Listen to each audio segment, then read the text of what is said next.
Welcome to the Secrets to Mindful Health podcast. I am your host, Beth Warren.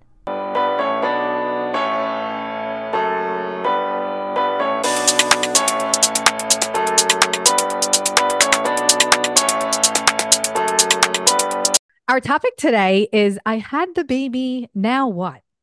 Nourishing your baby, what you need to know to start. What are the myths and facts of infant and toddler nutrition? Process of baby-led weaning, and is it right for me? Picky eaters, who are you, first of all? And how do we help you manage that and encourage more healthy food choices? I'm joined by a top expert who I know and love and cherish.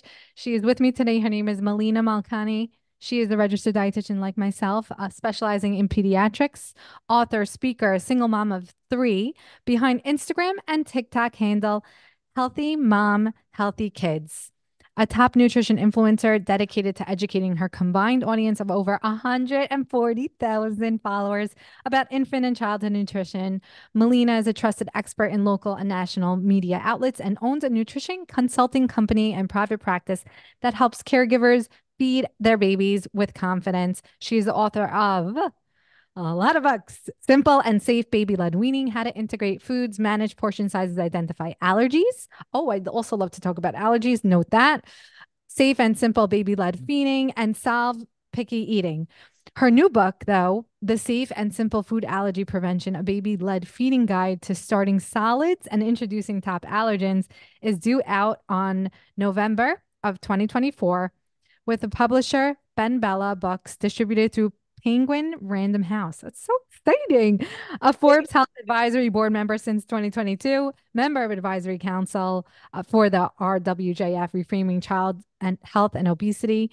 And she is the former national media spokesperson for the Academy of Nutrition and Dietetics, plus her master's in NYU. I mean, it goes on. And I always tell people that I love reading people's bios because this is true facts from a clinical perspective in education, but also as a mom. So you have both perspectives. Welcome. Thank you so much. It is so good to see you. I feel like it's just, we were just saying it's been a while. We met through Samantha Heller on Dr. Radio a couple Mm-hmm. times. I think it was before the pandemic was the last time we were together in the studio, and I just loved being with you. I felt we clicked and had so much to talk about, and For you sure. We always just had a organic dynamic, and also as moms, I mean, I feel also we had some kids around similar ages. I think my audience knows I have 6 kids. So someone usually has a child in my scope of kids. So I think we offer a really nice perspective today, both as registered dietitians treating pediatrics, but also kids ourselves and moms. So I hope everyone can learn, because this is what I want to jump right into. Whenever it relates to pregnancy, breastfeeding, even fertility, and then having kids, I find the most angst from parents of, oh my God, like, what do I do? Like, they're latching on for help and hope because there's quote unquote no manuals, except now your books, but there's no user manuals, which is why I titled this, I had the baby, now what? And I think it's funny that people comment to me, oh, Beth, are you done? Are you going to have more kids? And I said, the thing people don't tell you is that once you have them, you have to raise them.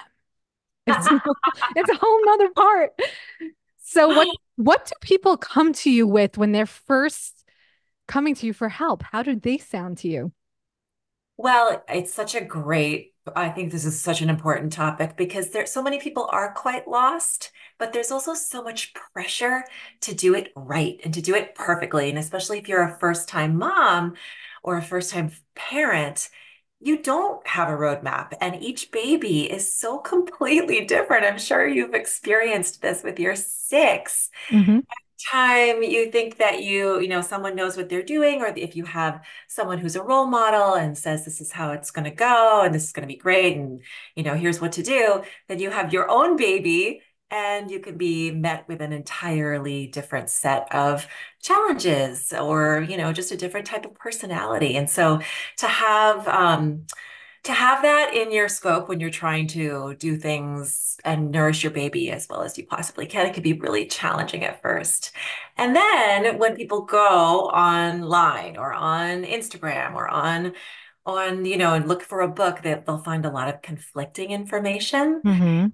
And I think part of that is because nutrition is such a new science. And so it seems like there's a lot of conflicting information. Really, it's just the process of us learning more and gathering more evidence about nutrition and being able to make better recommendations as clinical professionals in the field. But also, again, every baby is different. So what worked for Hmm. some person might not work for you and your baby. And so that can be really difficult to sift through.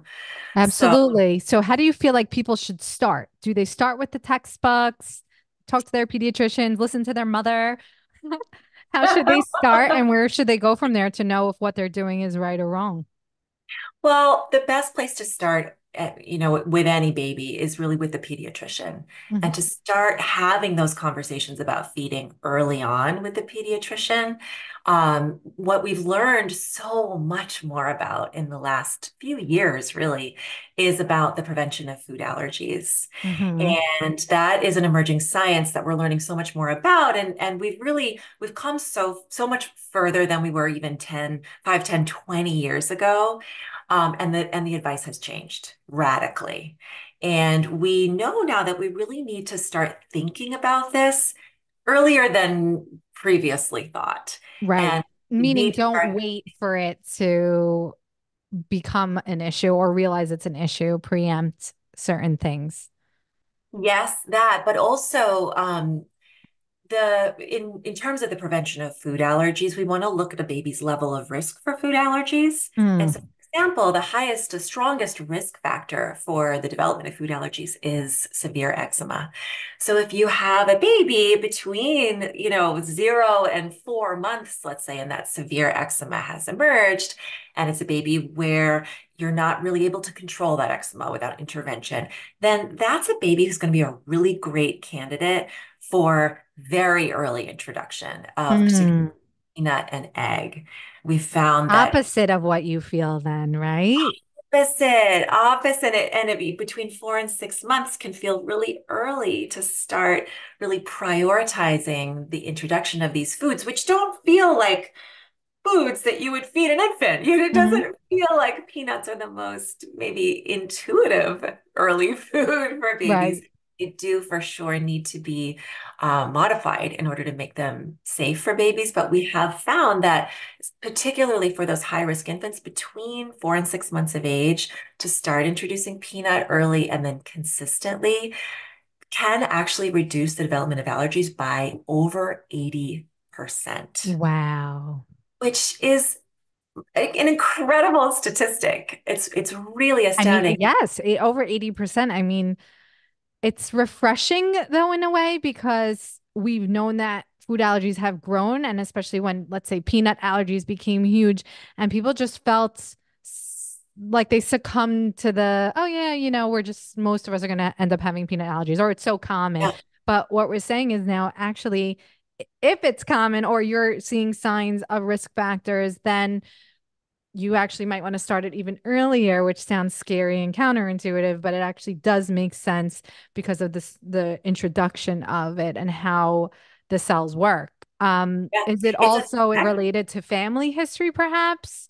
Or is it? family history is less of a risk factor than we once thought. Mm, There is a small, particularly with parents, if you have a parent who has a food allergy, your risk is slightly higher, but really it is eczema that is that severe eczema, which is that strongest risk factor.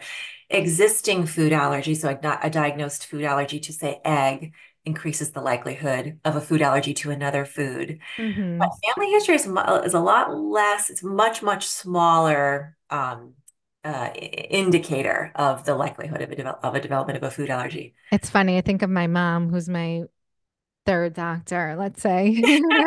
My mom knows best, but she insists I am actually one of seven, speaking of kids. And my Wow. yes, and my youngest sister is the only one that has food allergies and she has peanut allergies. My mom likes to joke it's because she was obsessed with peanut butter while being pregnant. But we're Oh, saying actually, if that was a thing, potentially could have had the opposite effect, not the other one. And also, I find it interesting that I had this is years ago.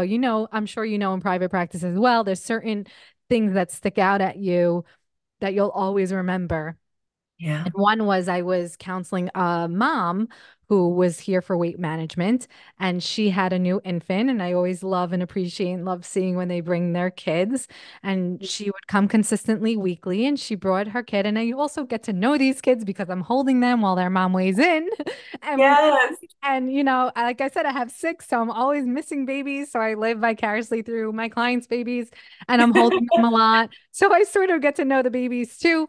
And I'm noticing that the baby is starting to have extreme eczema. And I'm not a doctor and I don't pretend to be, but we build a relationship with our clients. And I did casually mention or ask about it. She said, oh yeah, she waved it off because what I would love to speak to is when we know that something's normal or not normal. As a new mom, you really don't know. And or you never know because something could always change, but you really never know. And I just casually mentioned and suggested that she might want to ask her pediatrician about it. She ended up testing for allergies and he was allergic to dairy. And till this day, because thank God, again, I build relationships with my clients. Years later, I see them or I see their kids for counseling, their other kids. Not, I would love to see this kid, but I haven't been in practice that long. I mean, it has been almost 13 years, but she told me that she keeps crediting me to the fact that he got diagnosed from allergies because I mentioned to go ask the doctor. Oh, yeah.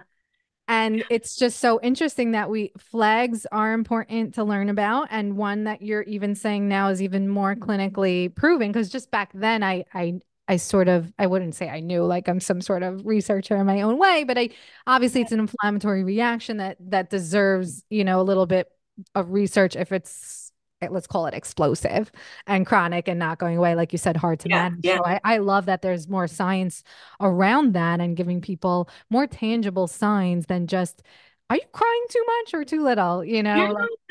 Like, I couldn't agree more. And as dietitians, I think we really love that. Something that's actionable that our clients can do that can possibly have a really beneficial effect. And with eczema, it's interesting. People often wonder, like, what is the connection between eczema and food allergies? We don't know with 100% certainty, but researchers that there's a hypothesis that has to do with where the allergen enters the skin and how the allergen enters the body. So if it enters through mm, broken skin, the hypothesis is that signals to the immune system that that allergen is unsafe for the body. And so it can trigger an immune reaction and trains the system to think, oh, this is not safe. Whereas if we ingest the allergen and it enters for the first time through the digestive tract, it can train the system to say, oh, this is a protein that is safe and that we can recognize and then, not have a reaction to if we come across it again. And so it's something actionable that we can do as first-time parents and as parents of new babies is to think about, when and how we introduce allergens. Can we do it early? Once we've introduced them, if they are tolerated, can we keep them in the diet frequently? And that's mhm. that we can do to help reduce the likelihood of allergy development. And it's really we really know the most about peanut. Egg, we know a lot about too, and those two allergens are really kind of the highest priority to get those in early. Mhm. Um, Another statistic that speaks to me so loudly and kind of gets me beating the drum about early introduction is that after 6 months of age, every month we wait, the protective effect of early intro is reduced by 30%. Wow.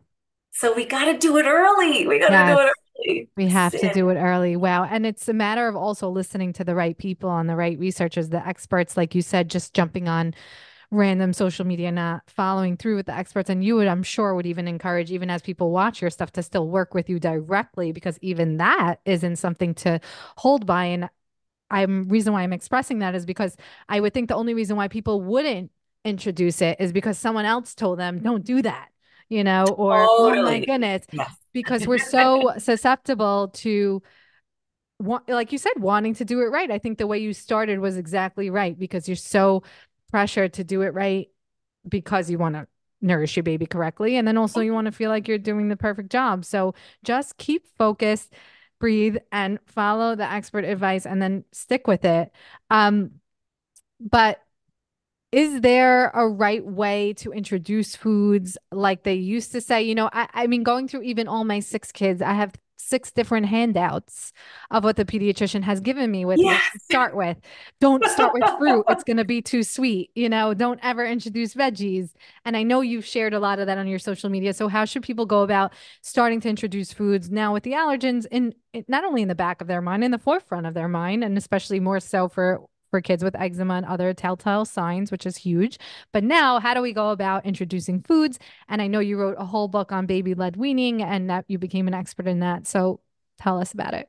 I'm so glad you brought that up because I feel like in my work and in my pediatric nutrition blog and my Instagram and my books and all of my writings at this point, I really try to be kind of a voice, a sort of centrist voice that takes in all of these different opinions, and there are strong opinions about Mhm.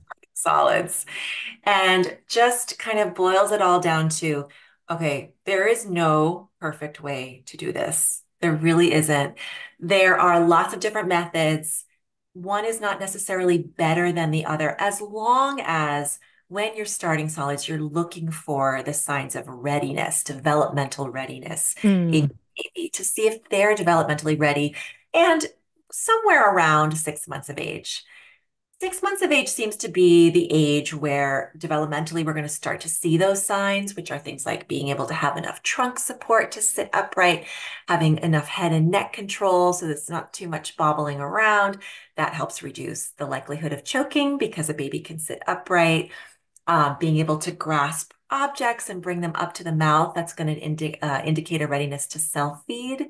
And self-feeding is something that if you're going to do baby-led weaning, the baby needs to be developmentally If you're going ready. to have a life, you need to have the baby self feed. I have a friend till this day, thank God, has 5 kids. And I went over her house and she's sitting there with her child with avocado, like spoon feeding and crushing it. And she claimed because after 5, you recognize an element of necessary self feeding, but she just didn't want to mess. I said, no, it doesn't Yeah. happen. It doesn't happen both ways. You either let them self feed and make a mess, or you do what she's doing, which is crazy. So, yes, sorry, continue. Yeah, that's okay. No, it's so true. And that's a great example of how, I mean, there are different goals of infant feeding, right? And there's different priorities that people have. Some people, for them, the mess is really difficult. That's actually one of the things that people reach out to me about all the time. Like, I really want to do baby-led weaning. I hear about all these wonderful benefits of it, but the mess It's is so stressful for me. And so, I think one of the things that now there are a lot more kind of middle of the road, reasonable voices out there who are saying, okay, if you can do baby-led weaning and you can do purees, and it's not going to confuse the baby to do both. You can do a couple of different feeding models, and there's no evidence it's going to be detrimental to the baby. It's not going to confuse the baby. It's actually going to give the baby a lot of different variety yeah, because rays are a really important texture too, just like any other to right. learn. But Baby-led just weaning. to boil it down a second, so baby led weaning is defined as what? So baby-led weaning is a method of infant feeding. It started trending, maybe a decade or so ago, maybe 15 years ago, but it's nothing new. It's been around for thousands of years. We've been feeding babies food from the family table for, as long as people have been around. Mhm. Um, and with minor modifications to make them soft and safe enough for baby to chew and swallow and mash down with gums. But it's technically the process of feeding a baby finger foods from the family table for self-feeding. And minor modifications would be things like steaming the food to make sure that it's soft and squishy enough for them to mash down with their gums.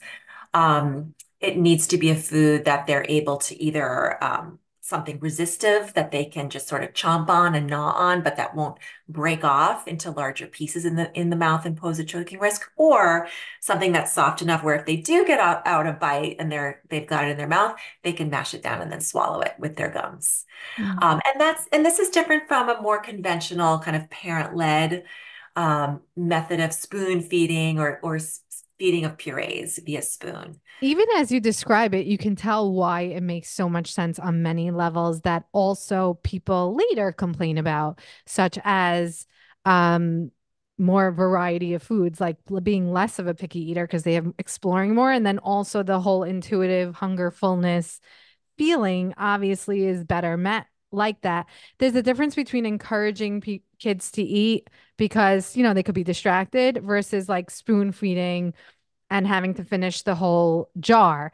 And I feel I eventually led to baby led weaning on my own, like I said, through six, just with trial and error. So we're trying to like save everybody having to have six and know from now that it is really something you should consider because it leads to more, less of a risk of other headaches, call it. Maybe, thank God, there be safe either way, but less headaches later on that I deal with 6 year olds, 8 year olds, if you teach them this now. So, how can I it love improve? that.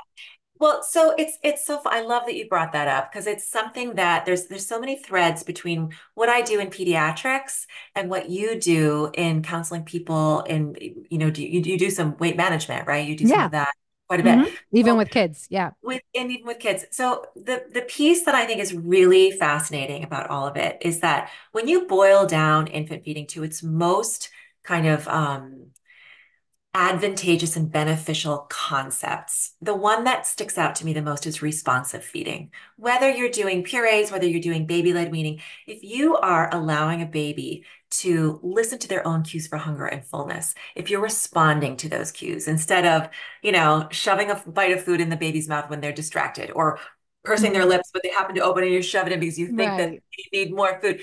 That can actually lead to them sort of disconnecting between their own recognition of their feelings of hunger and fullness, which down the road, I don't know if I told you this, I started my career in weight management and bariatric surgery at the Bronx VA. So I was seeing veterans really struggling with an inability to tell when they're hungry and when they're full down the Hmm. road, sort of the fallout of that inability to self-regulate. So if with infant feeding, we're starting from the very beginning with this reinforcement of that ability to tell when you're hungry and you're full and leaning into that, then we're raising a generation of people that eat very intuitively from the very beginning. And that's one of the reasons why I was so drawn to baby-led weaning, because that process is just built right in.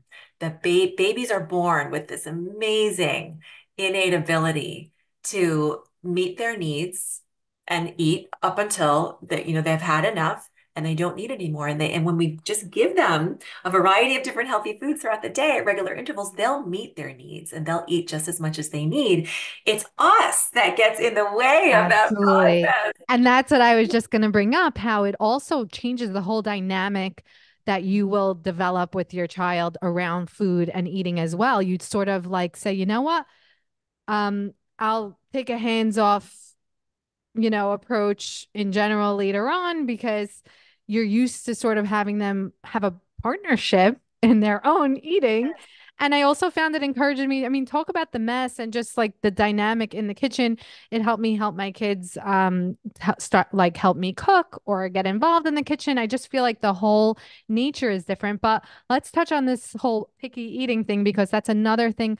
I mean, it's a term that makes me cringe because Oh, I hate labels because I feel it yeah. builds a box, but I understand that what people mean is that their children are extremely selective. And right now we're identifying one way we can't go backwards, but a great method that can help encourage less picky eating. But what else can we do to help parents with quote unquote picky eaters and how can we help them? Yeah. I want to back up for 1 second because I think that baby led weaning is amazing, and we've kind of pointed to a lot of the potential benefits of it. But a lot of people reach out to me in my work and say, "I did all the things. I did the baby led weaning. I did all, and I still ended up with a picky eater." And so I want Mm, to just send this out right. to all those folks and say, you Yeah. can do everything quote unquote right and still end up with a picky eater. The picky eating, there's a lot of developmental um, I don't even like the word normalcy either, but it's developmentally expected in a lot of ways Hmm. from an evolutionary perspective Hmm. that somewhere along the way, a child is going to exhibit some signs of picky eating. And picky eating is really kind of a spectrum, right?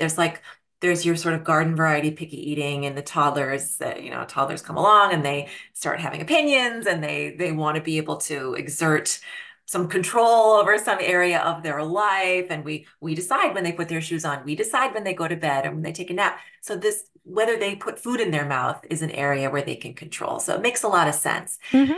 And on the other end of the spectrum, then we have our extreme picky eaters, and that's really can be really, really difficult. There can be some sort of an oral motor delay or a food allergy that a child can't communicate.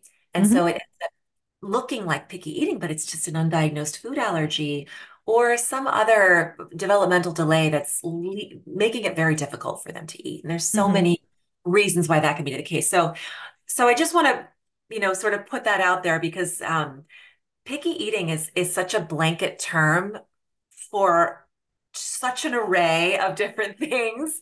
And sometimes people, I think, feel like when they hear the word picky eating, it's not accurately describing what they're going through, you Hmm. know?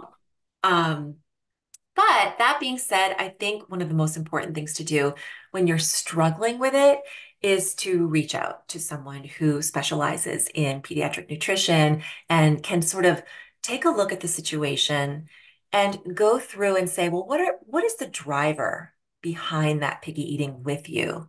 So that if it is your garden variety picky eating, then you can kind of lean into, we've touched on this a little bit, the division of responsibility between Hmm. parents and kids, and sort of leaning into that trust that you've built as you've fed your baby and leaned into that responsive feeding and ability of your child to self-regulate and say, okay, I'm going to offer the foods and I'm going to decide when they're served and what is served and where that food is served. And I'm going to allow my child to decide whether and how much to eat. Hmm. And if growth is growing appropriately, if the baby is meeting their developmental milestones and maintaining their percentiles in the growth chart, like you can feel really good about that and Yeah. sort of put your blinders on and just keep on offering the food and it's going to work out. Absolutely. I love that you ended with that, the keep on offering the food. Too many times parents say, oh, they don't like it. So then I find out they never make it anymore. Obviously, we don't want food waste, but you still have to have a variety of foods available. You can't just, that's like, I'm like, oh, problem number one, like, don't stop Oh, offering it really? because they change all the time. I have my kids surprise me all the time. Suddenly someone's nipping at the salmon I made. I'm like, oh my God, she never ate that. Yes. And I'm like, Yeah. secretly happy doing a dance. You can never assume. And I see this with fish all the time. I don't know if you do, but I kind of like just to call one out when Yeah. parents come with a child and they say, oh, I don't eat fish, but my child doesn't know I don't like fish. Like, oh, does she eat fish? No, she doesn't eat fish. But it's not because of me. And it's not because I don't make it. I'm like, fish is one of those smells that you have to get used to. And sometimes it feels familiar later on in life. Like, oh, I remember my mom used to make fish and it always smelled. So, okay, they might be turned off, but they might also feel it's familiar. And then they might end up eating it. Yeah. So later on, Yeah. see, that's what parents need to remember. As much as, of course, we want to make sure they're safe now, a lot of what we're doing as parents in general is setting them up to be healthy and responsible, adults in every way too. And a lot of this is just setting the groundwork. In, like you said, you're putting it out there, but then you're standing back, like in anything in parenting.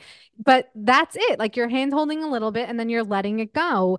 And I Yeah. think that parents are missing that as, if not the biggest component to why they're doing a lot of things with nutrition and how they feed their kids. And that's also when I see it all the time in my practice being around longer is I'll see a child like 8 years old and we're just working on behavioral modifications, let's say related to maybe impulsivity with eating or other habits like that, but also nutrition education on just learning the let's say important of vegetables on the plates because they also help make you feel full. So it's okay. It's your choice if you don't want to eat vegetables, but you might not be as full. And teaching those things. So in the beginning, they're like, oh, okay, I don't care. It's disgusting, right? But later on in life, when they really are hungry and they're growing and like, you know what?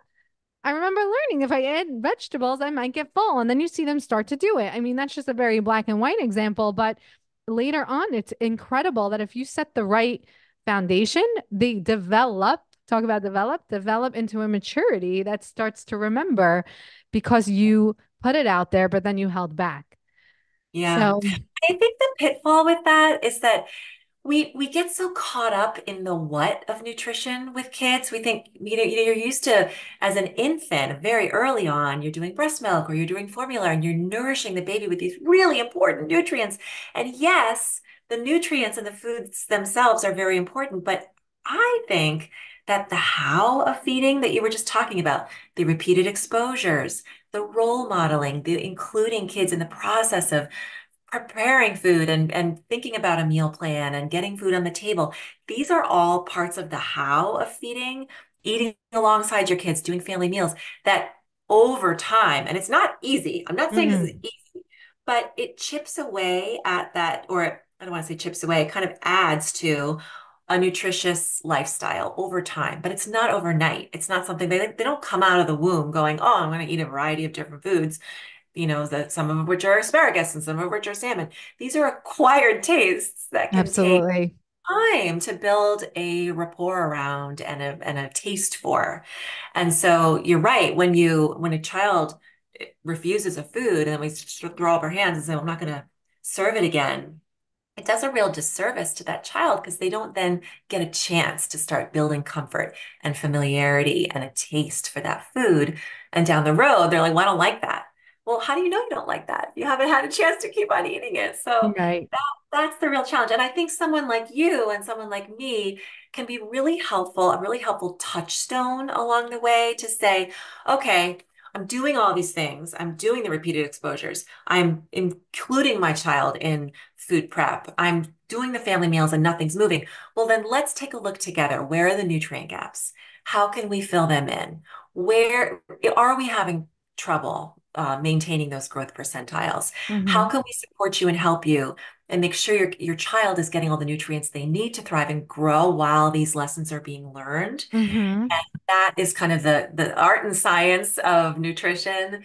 It's not, none of it's easy. It's not easy. But I think over time, when you think of it as more of a marathon than a sprint, it really is possible to grow a really healthy eater that over the course of a life can end up nourishing themselves really well.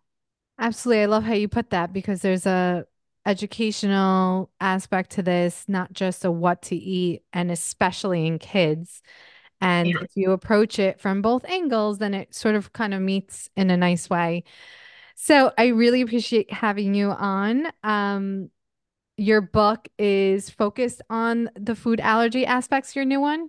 What can we look forward to with your new book? Yeah, so it's funny. My baby led weaning book came out in 2020, right before the pandemic hit. And it was received really well. It's been really lovely.